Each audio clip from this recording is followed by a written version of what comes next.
Well, good afternoon, everyone, and we have a lot to get through this afternoon. I'm delighted to be joined today by Ray Harmer, the Minister for Infrastructure. DOI have been a critical partner in the work government has done to prepare and deal with the impact of COVID-19. Now, I won't steal his thunder. He can tell you a lot more about this in a moment. But first of all, I would like to ask the Health and Social Care Minister to cover today's statistics. David. Thank you very much, Chief Minister. The total number of tests now undertaken stands at 3,117. The total tests back is 3,079, leaving outstanding awaiting results 38 tests. We have 2 new cases identified today, bringing our total cases to 315. Of those, 260 are now presumed recovered, leaving us with 34 active cases. One thing I need to emphasise is although there's been several new cases identified over the last few days, that is not a cause for concern. I know people have started to get used to the fact we had a few days of zero, but as I have said repeatedly, we will see low levels of cases emerging because there is still a low level of community transmission. But what matters is the long-term data trend, which is not currently causing any form of concern. Thank you, Chief Minister. And thank you very much, David. And I think it's worth pointing out and making absolutely clear that based on the contact tracing so far, there is no evidence that these cases have any link to the changes we made last Friday.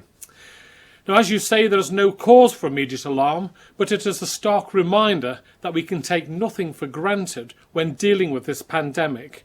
We need to keep up all our efforts on social distancing, hand washing and wider hygiene.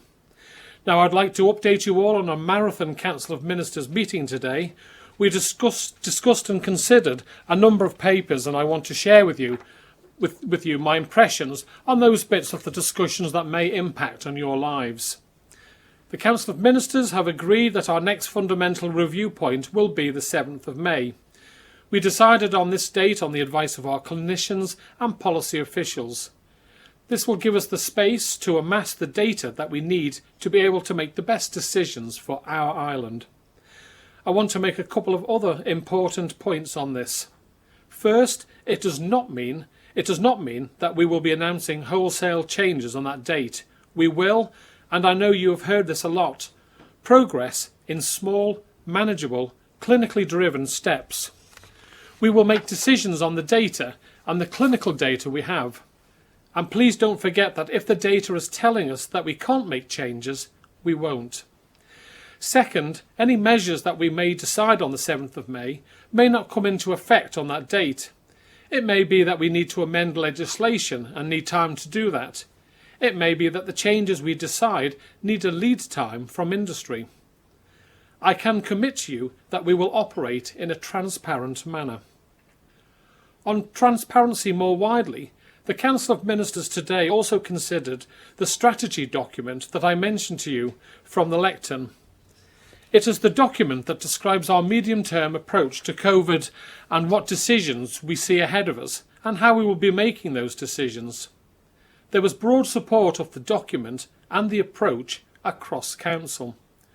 We have asked for some final detailed changes and we expect to publish it on our website after the Council of Ministers have had a final review at its meeting on Saturday morning.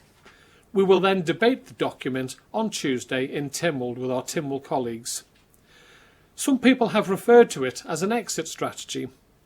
This, of course, does beg the question of what we will be exiting to. This remains the big unknown. I wish I knew the answer. Life will not be the same as it was for some time to come.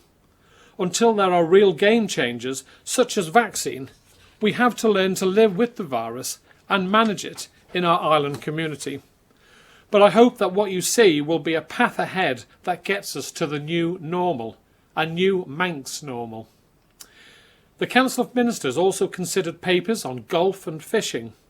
We know how important these and sport in general are to people's well-being over these challenging times. I am able to announce that from Saturday morning, recreational angling will be allowed under the current restrictions. There will be some exceptions. We are not yet ready to allow angling by boat or by kayak, the opening of private-owned fisheries, angling by anyone who has symptoms or has anyone in their household with symptoms. And for those of you rushing to get your fishing kit ready for Saturday morning, please remember the importance of maintaining strict social distancing and hygiene rules. Please respect other people's space and, of course, make sure you have a fishing licence where necessary. We also discussed golf, and I am grateful for all the work that has been done by the industry, the golfing industry, to work with us to establish what would be needed to allow golf to resume. The Council of Ministers has asked for some additional details, and the Minister for Education, Sport and Culture will be able to update you at his press conference on Saturday.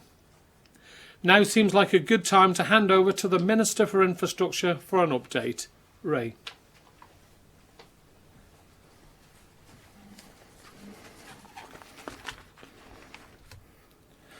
Thank you, Chief Minister. There has much been said about the spirit of the Manx community over the past 5 weeks. I too would like to add my commendations to various businesses and people in our community. Many pubs and restaurants have become food delivery outlets. The gin distillers have reconfigured their production line to produce much needed hand sanitizer. Heritage Rail staff have stepped up, become security guards at Nobles Hospital. We have often said, as a small island, we can react fast to events, change legislation quickly, and adapt our working patterns. An excellent example of this is the work that the staff in my department have put in, working seamlessly with colleagues from right across governments to shore up the island's defences against this invisible virus. On the 10th of March, the Department of Infrastructure was getting ready for summer. We were preparing for local elections, for the TT, for the opening of the railways and the trams, and of course for the work on the promenade. Other projects were well advanced. The Isle of Man ferry terminal in Liverpool was progressing well. Work to begin to remove the silt from Peel Harbour was underway, and whilst the work on the promenade was challenging, at least no one was accusing us of working too close together. On the 11th of March, the World Health Organization redefined the coronavirus outbreak as a pandemic. The Manx government reacted quickly and sharply. In a matter of weeks, our borders were shut, local elections cancelled, construction sites and railways closed, only essential travel allowed, a 40-mile-an-hour all-island speed limit introduced, and inevitably the TT was cancelled. This also marked the first part of our fight back against the virus. The role of my department would be to deliver solutions around infrastructure and logistics and provide the DHSC with what they needed to save lives. The hospital required extra capacity, so we transformed the unused parts of the Newland site into a new 50-bed ward. Our army of builders, electricians, engineers, craftsmen, caretakers and cleaners swung into action immediately and delivered the first completed base to the matron in less than 2 weeks.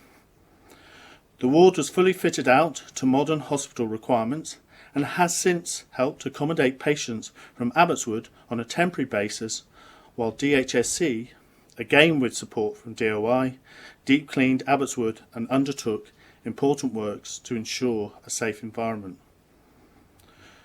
We knew the supply of oxygen would be a key weapon in saving lives. However, due to worldwide demand, concerns were raised over supply issues to the island. A number of approaches were considered, and the Council of Ministers took the opinion to build the island's own oxygen generation facility. There was huge worldwide demand for this sort of equipment, and our hospital estates and engineering teams were able to secure the units we needed just before other countries grabbed them for their own temporary hospitals.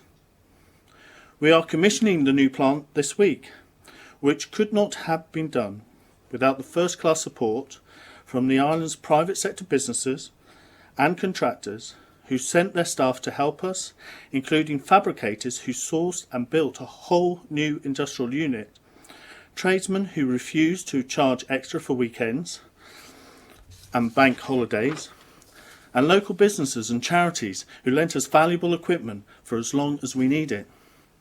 You all know who you are. We are very grateful. Some of you have seen the video of the equipment arriving in the short film we have made. This facility will ensure that we will now be able to deliver oxygen to COVID-19 patients at Nobles Hospital, whatever happens to the supply from the UK. While this was being built, we worked closely with our bulk oxygen supplier to make sure that their tankers could get to and from the island quickly and easily. There is a short film of this too, but what it doesn't show is the incredible support that the Isle of Man steam packet and the constabulary gave our teams. We have been able to get an oxygen delivery off the boat, unloaded at Nobles and back on the boat within 2 hours. And the boat has been waiting for the oxygen in both directions to ensure that it makes the sailing. You cannot buy that level of service.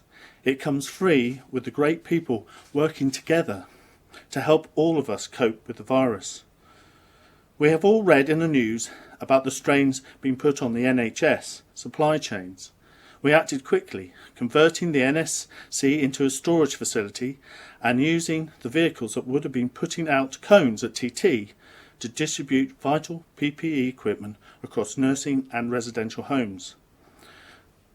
Staff that couldn't do their normal work due to the lockdown came into operation the stores and delivered the PPE. Everybody has played a role. I remember we had a call very late one Friday night, and one of our highways team dropped everything to deliver from Ramsey to Douglas, at 40 miles an hour of course, to deliver the PPE to a care facility that was in need. I also want to pay tribute to all those people who've kept providing all the usual services that you rely on. There may not be as many passengers, but the airports and the harbours are operating as normal. We have fewer bus passengers now that buses are for essential journeys, but our drivers have kept everybody on the move. Our priority has been supporting DHSC, but we haven't forgotten everyone else. Looking at all the work that's been done and the effort our staff have made to go the extra mile, it has been first class. We must ensure that we capture what we have learned about agility, flexibility and cross-government working and use it in the future. It wouldn't be right for me to finish without a few words about the Douglas Promenade. Work will begin again in earnest on the 4th of May. The site and its equipment are being checked and made safe this week. Work on the tramway has started. We have used the time when we were not able to work to think about how we can best manage the challenges to our economy and particularly how we can help next year's visitors' economy take off. We have taken the opportunity to re-look at the prom programme and the scheme. The world has changed dramatically. We must accept that the economy and the island will take time to recover. We now intend to alter the way we work and to slightly change what we plan to do so that we can be finished before Easter next year. This will be a challenge, but we are working closely with our contractor and are confident that between us we can do it. Finally, I would like to honour and thank every member of my department, the people who support the front line behind the scenes, colleagues who have enabled key deliveries, and the many more people in government, in business, in charities, working together to keep us going. Thank you. Stay safe. And I'll hand back to the Chief Minister. And thank you very much, Ray. Please pass on my personal thanks to your colleagues, and I've been so impressed by the ingenuity and flexibility that they've shown. And it's not just been about the teams who've been fixing and building.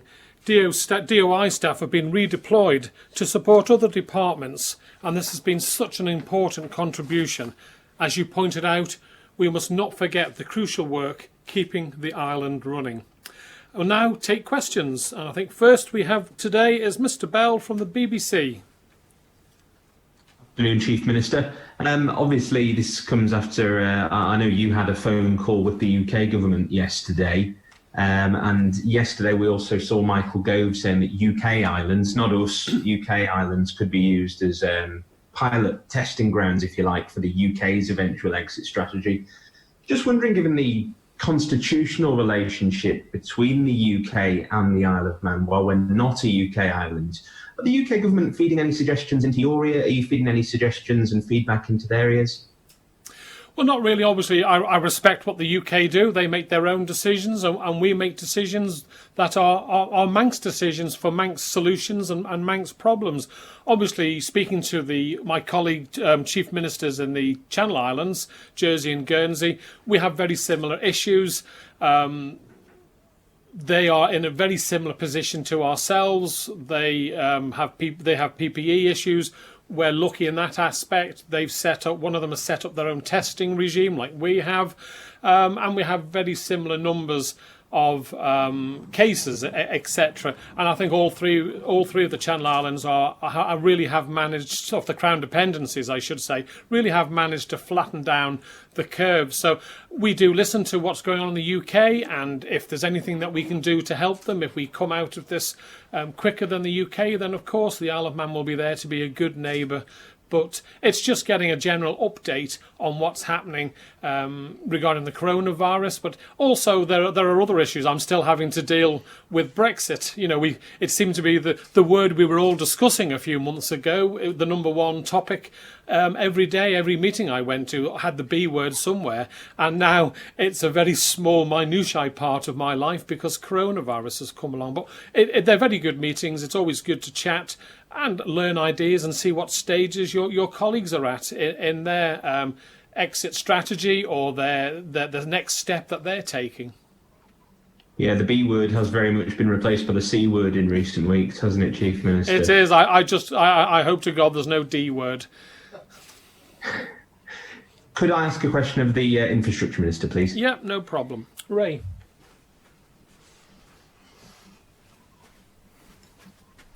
Hi, Alex. Afternoon, Minister. Afternoon. You alluded to some changes to the promenade scheme there. Can we expect substantive changes to the way it will eventually look? And crucially, will it affect the timescale and the cost? So we have a really good opportunity. There'll be further announcements coming forward, but in essence, we have an opportunity because, in effect, much of the promenade is in many sense closed. So in terms of how it will look, a lot of it will look remarkably as it was planned to look. But what we will need to be doing is taking hard look on the stages and how we manage the whole process. I mean, if I'd said to you that at some point it may even be closed for a short period, the answer would have been no, only a month or so ago. So we are looking at how we deliver it. Okay, thank you. When can we expect advances then? When can we expect these plans to be published? Well, that will come into fruition over the next few weeks. But the key thing is that our target is before next Easter. Next Easter, thank you. Thank you. Thank you very much, Alex and Ray. And next we've got Sam from Isle of Man Newspapers. Hi, Sam. Good afternoon, Mr. Quayle. Sorry, I was going to ask Mr. Harmer to stay, but I didn't want to interrupt you as you were coming in, to be honest. Okay, we'll get Mr. Harmer back. Ray. Thanks, Sam. Good afternoon. I just wondered if we could clarify. So we've had a few people contact us about the work ongoing on the MER track and the workers themselves. Are they locally based workers, or are they ones that have come in under an exemption through the border being closed, or have they been on the island the whole time while work has been closed down? These particular workers you're talking about were actually back here way before, earlier in the year, and they never left the island, and so they haven't had to comply with any new regulations as they are already here. Okay, thank you. And then just could we go on to Liverpool? You mentioned Liverpool landing stage. Is that still on its current target, or has that shifted at all as a result of what's happened here? I think we're all taking a really hard look at it in terms of, obviously in the UK construction never stopped, but obviously they have their own pressures, so we're going to have to meet those pressures and challenges. But at this stage there is no change to our timeline. It's just that it's going to be a lot more difficult. Thank you.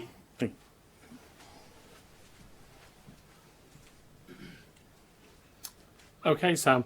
Right, we now move on to Amanda from Jeff the Mongoose. Amanda, how are you doing? Thank you very much, Chief Minister. I'm really sorry. I have a question for Minister Harmer as well. Okay, no problem. Ray. Thank you, Amanda. Thank you, Minister. You've spoken about the cross-department effort to produce oxygen on the island, in addition to the new testing centre. Are there any plans to create any other services to help the health department deal with COVID-19, such as cancer treatments to avoid patients having to travel off island? So I think there was a couple of big areas. Oxygen was one. The new hospital, in fact, the new wing was two. Getting the beds in. 3 was really about logistics and around. And I think that's really how things have been really good in the sense of that cross-department working, which I think is key. And we have people that. Because logistics is logistics, whether you're in highways or whatever you are. So we will be working with the HSE. It's a new normal. We've changed. We all have to change, and we all have to, at a drop of a hat, move to our new challenges. And that's absolutely what we will be doing. And there aren't any plans in the pipeline currently ahead of what we've already had?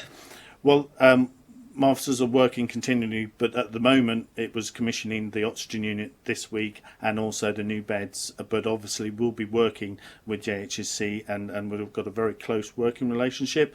But this is a very fast moving situation as we start to bring some of these services back online. Of course, thank you. And my second question is for you as well, if that's okay. Okay. When we reach a stage where we can open our borders, will there be an introduction of controls at the airport and ferry terminal to test people for COVID-19 symptoms, such as temperature screens, or actual COVID-19 tests? So I think that's a very good question. I think it's just such a fast-moving area that I can't really honestly give you an answer of how that will work. All we know is it's going to be different. I mean, in some ways, you've seen, if you remember how in 2001 the world changed with the Twin Towers, and how in fact security became completely different. But almost 15 years later, you'd barely notice it. You go through it, and of course, there's going to be similar changes that will be very uncomfortable to begin with, no doubt. But at this stage, because it's such a changing environment, it's difficult to actually precisely say what those procedures will be. So I hope that helps. Thank you very much. Thank you. Okay, man, I think just before we do that, I think really part of that question was something the Health Minister could give you a clearer answer on regarding bringing back some of our cancer treatments and other medical services. So I think it's I'll bring the Health Minister in a second. And also, as Minister Harmer has mentioned about the borders, we really just don't know at this moment in time. Lifting the borders up, even in a small way, will be quite some time down the road, and it'll be done in small steps rather than major upheavals. But obviously we will have to look at the latest thinking at the time on how we monitor people coming through. Obviously, for the people on the repatriation scheme, Amanda, we do send a medical member of staff over to check on those people and make sure that they're fit to travel, and B, check their temperature to make sure that, and to ensure that they're not exhibiting any signs of having COVID-19. But I think probably I'll bring David back in just to do a little bit more on the cancer, because it's a key question that I get a lot of questions from members of the public, and I think it's worth just giving it that little bit more of an answer. So David, if you'd like to come in. Thank you very much, Chief Minister. Just going back to that very first question there, Amanda, on cancer, and you mentioning about is DOI working on anything to expand our cancer treatments on the island. What we've got to remember is when it comes to physical treatments, it's not just a case of plant or equipment and having it on Ireland. It's about being able to deliver the service in a clinically safe way.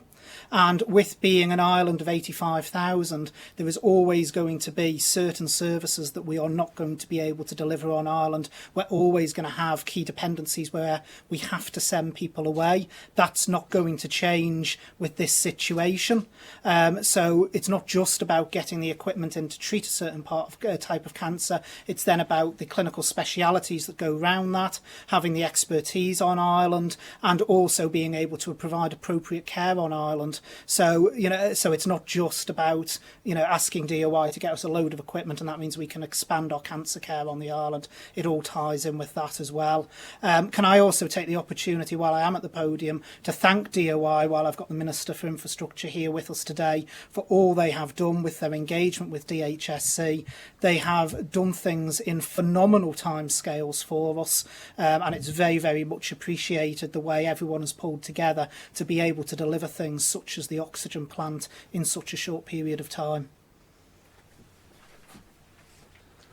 Thinking you've got an ex-health minister, health and social care minister here, myself as well. Obviously, just expanding on David's comments, generating our own electricity has been a fantastic achievement, and it gives us that insurance policy. But certain types of medicine, whether that be the administration of chemotherapy, etc., needs specialist expertise, and for a consultant to be able to do that, they need to have a certain number of cases a year to handle that. On a small island of 85,000, there are certain types of medical treatment that we just don't have the volume to keep that person's proficiency up, and therefore we will always have to send people away to the likes of Clatterbridge to get that very best treatment that we can get for our people of the island. That will always continue. Right, next I have Lewis from Manx Radio. Lewis, good afternoon. Good afternoon. My first question's for Infrastructure Minister, please. Right, well, okay. he's certainly earning his keep. It's his first conference today, so I'm delighted that you're giving him so many questions. Ray. Thank you, Chief Minister. Good afternoon. Good afternoon. You've mentioned, in terms of the prom works, you've mentioned changes in timescale. They were originally budgeted at £25 million. Do current projections change that amount at all? And if so, by how much? So we're looking to still be within that range, around 25 million. So that hasn't particularly changed. What we're really looking about is how we can do things better, and really sort of pick up some of the slack or speed that the issues, and really move that forward. Okay, and whilst we know the work is being done by contractors on behalf of government, not government employees, what assurances can you give these workers that they will be safe in their workplace? And if someone does fall ill working on the prom, is government then liable? In terms of keeping safe, they all have to fit. I mean, a big construction site has to follow very strict health and safety precautions, and obviously the contractor has to deal with that. Some of the contractors have worked on big projects such as Terminal 5 at Heathrow, so they're used to dealing with this. Is very normal for a large construction site. And actually, as I sort of alluded before, the criticism sometimes is that you don't see too many workers that close together. Well, that certainly won't be the case going forward, and we will be working very strictly within our health and safety. Okay, thank you.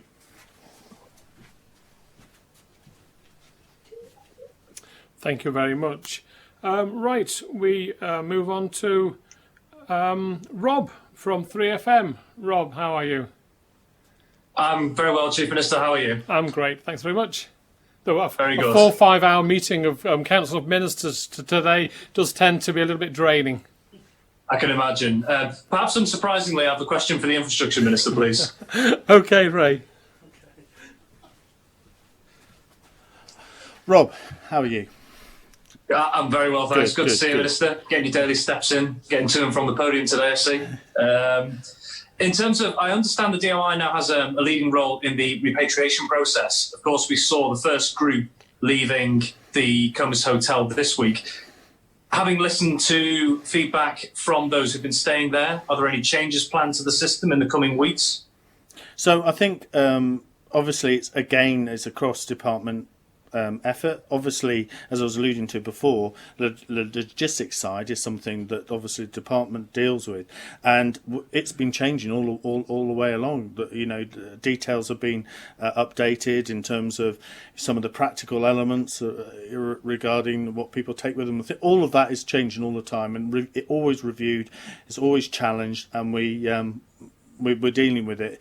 I think what often is forgotten is that there's no sort of hard and fast in these scenarios. It's a continually evolving situation. So what will happen one week as the health advice changes will change the following, and we very much work with the health advice. That's absolutely paramount in everything we do. Thank you very much. My second question is also for yourself, if you don't mind. No, that's fine. Thank you very much. Obviously, as part of the precautions against the pandemic, the vehicle test centre was closed for a matter of safety. Given that is still the case, could you just possibly clarify for people what services that the test centre runs are still available at the moment and which aren't? Because I know it covers a lot of things such as driving tests, tax discs, and registering certain vehicles and so on. So tax discs are still being processed and still being administered. Anything that's paper-based is still being administered. Obviously, all of the driving, particularly driving exams, are not currently happening, nor either are vehicle testing. But that's as I stand here today. Obviously, as matters change, the vehicle testing and so forth can move forward, and that's one of the changes that can happen in the next few weeks as we ease our the way we work. So at the moment, yes, it's closed, but tax discs, everything like that, anything paper based is still operating. There's still a staff, they're still working. And sorry, just for a bit of further clarity as well, with regards to that, as you say, as the situation develops, where will that, like you say, the reopening of certain services there, fit into the phase structure of what's been outlined so far, at least in this 6-stage strategy? Well, that's sort of quite the sort of detail. So, for example, vehicle testing is more feasible because you can maintain social distance. So that will be an earlier stage. The driving exams for people driving, that will be much later, and obviously we've got to work a way of doing that while still maintaining social distancing, so that could be quite a way off, whereas I think vehicle testing is much, and that will be much earlier in the process. As I think has been outlined, it's really about measured steady steps and not to rush any of this, but hopefully that give you sort of context of where we're moving. Thank you very much. Thank you very much. And before I move on to Simon, I'd just like to point out, Rob, in your first question to the DOI Minister regarding repatriation, I'm just going to generalise now.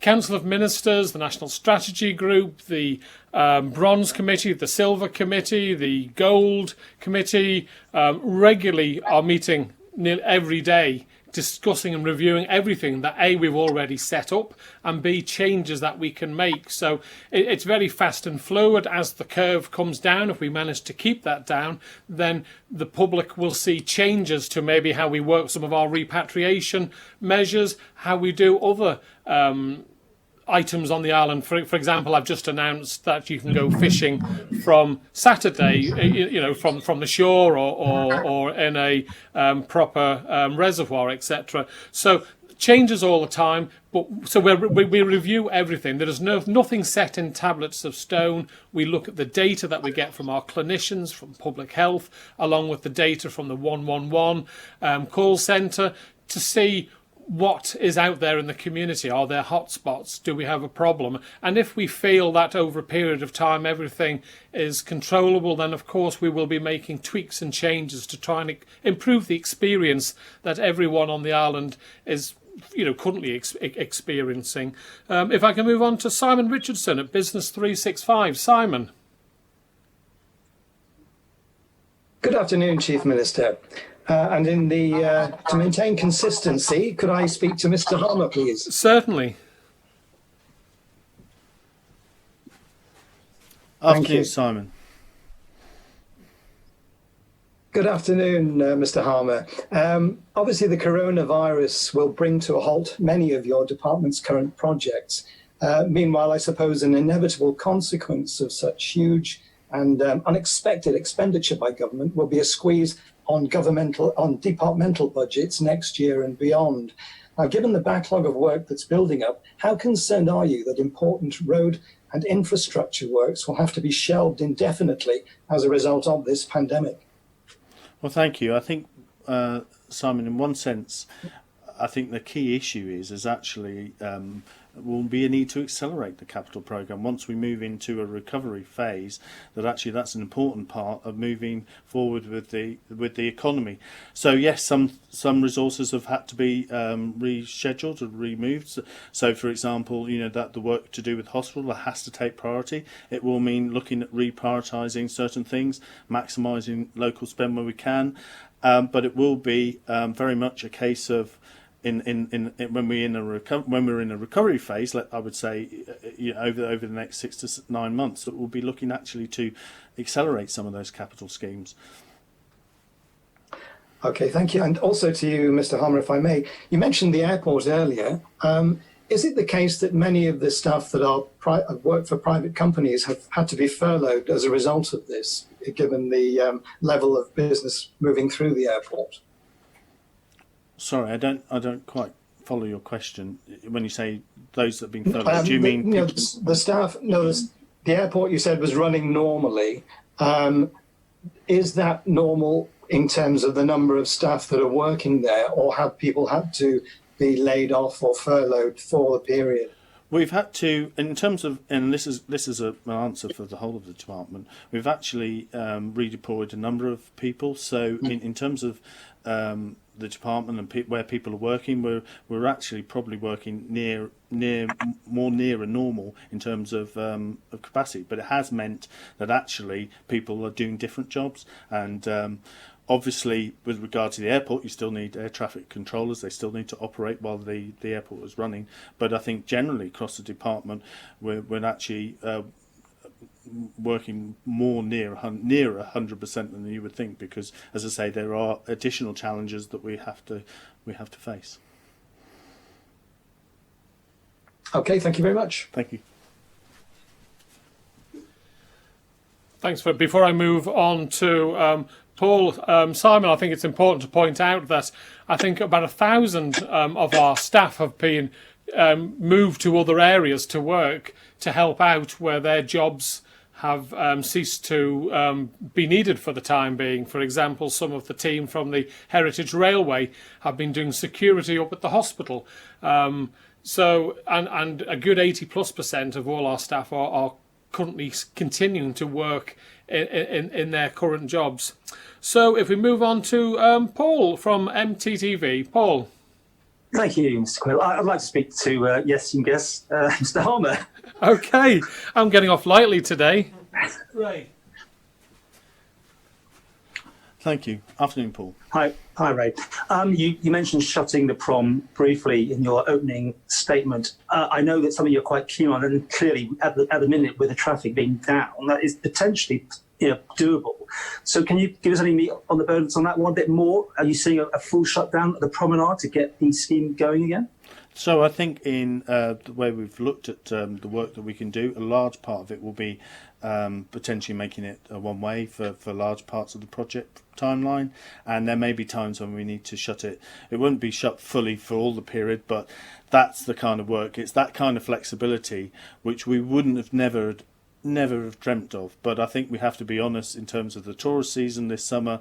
We'd also committed to no landside working. Well, clearly that is really not an issue now for this, and I think all of the consultation that we're doing is saying, for goodness sake, get it done. Do not let 2021 be a season where we've still got promenade works. I'm just checking the dates, and it's the first week of April is Easter next year. You have a contract in place, of course. Has that been ripped up and you've had to go back and renegotiate everything because clearly of this interruption to the scheme, which is beyond anyone's sort of control? Therefore, have all the penalties been lost? Are you back to a 0 point now, or what? It's very much a collaborative effort in terms of positioning our resources so that we meet that, so that, for example, some of those constraints that were there before no longer there. And because we're removing some of those constraints, means that we can do things quicker. It was always said that if you completely close the prom, I believe that there's a number of tenders that could say, well, actually, we could do it within 9 months, a year. So it's very much about the constraints that you give a project. If you're keeping everything open, two-way traffic, you're not allowing landside working in the summer. If you put all of those constraints, then obviously it takes longer. So removing some of those constraints actually allows us to deliver the promenade in a quicker time. A new contract. And well, it's not. What was the last contract? When was it due to be finished as well? I suppose. Well, basically, we envisage, because of the lockdown and because of all of the issues, that we certainly would not be completing it next summer. We certainly would not be, because of the coronavirus. It certainly would have an impact. Obviously, there's an impact on key workers coming into the island. All of those means that we've just got to think differently, and I think that's the challenge almost from day one, is saying think different. You can't keep on the same sort of silo mentality. We have to think different, and that works across as we partner with a contractor to move this forward. So what was the date originally for it to be completed? Sorry. So it depends how far back you go. Originally we were talking about the latest one. It basically would have been August 2021. That was before the April 2021. Yes, and that was before the coronavirus. Obviously, there's been no work happening over the last 6 weeks, and obviously there's a cost and a mobilisation that you have to be able to deliver on.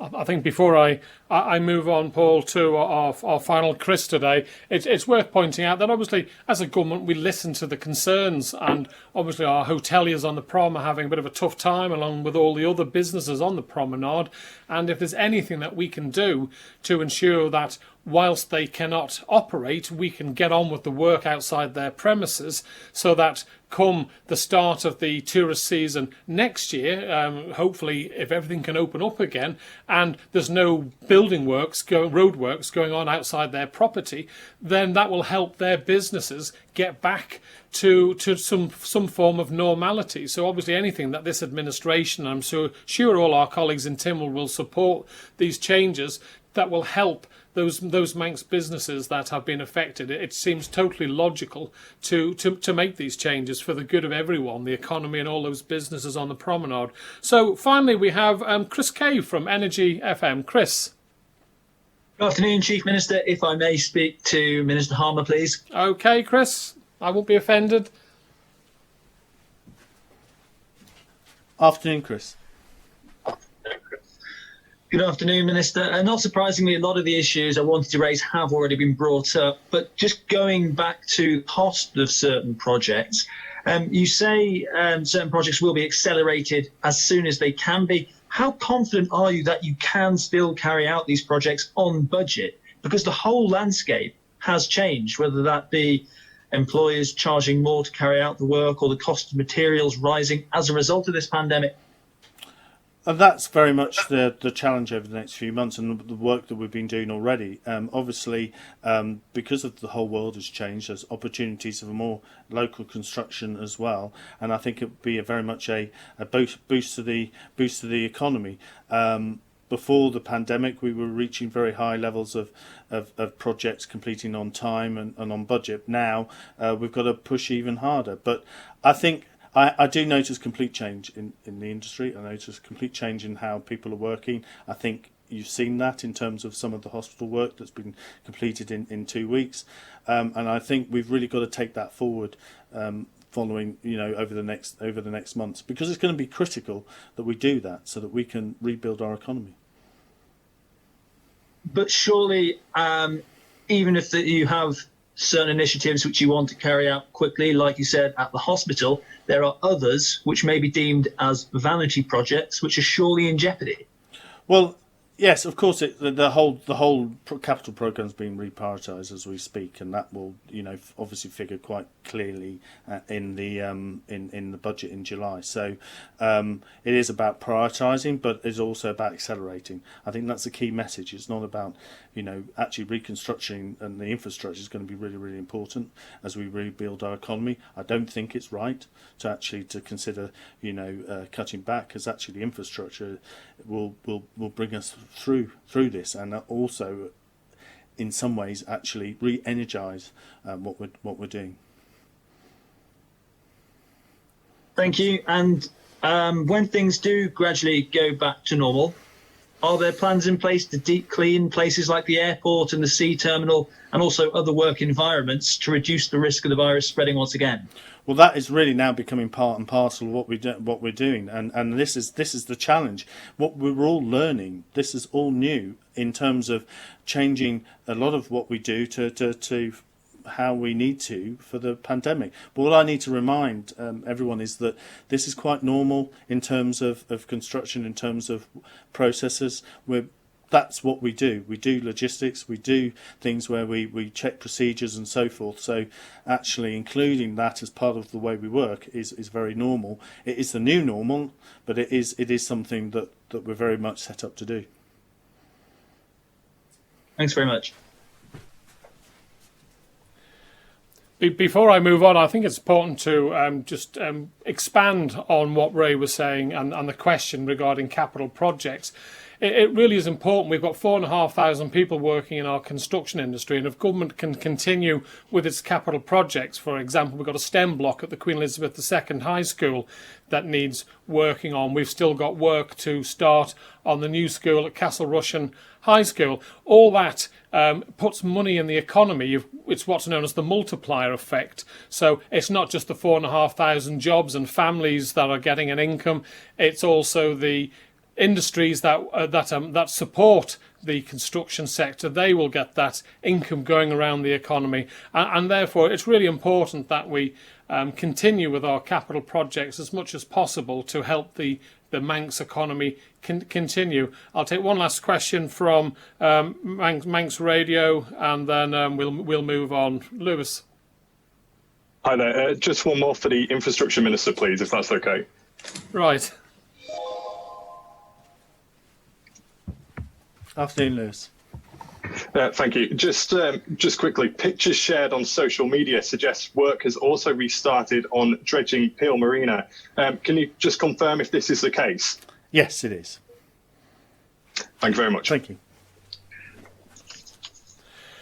Well, thank you very much. And before I go, I'd like to give some shout-outs. First, a shout-out to Across the Irish Sea today. Today marks the 100th birthday of Captain Tom Moore, or more appropriately, Colonel Tom Moore, following his honorary promotion yesterday.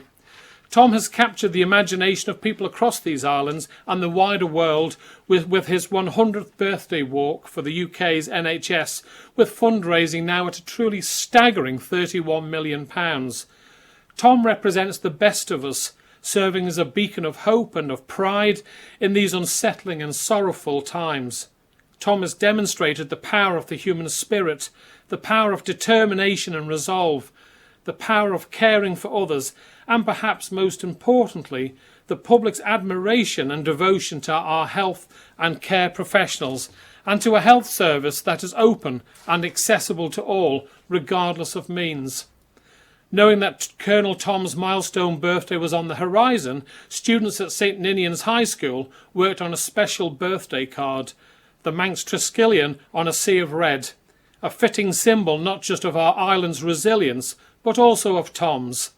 Despite receiving 125,000 birthday cards, I am sure this unique design will catch the Colonel's eye.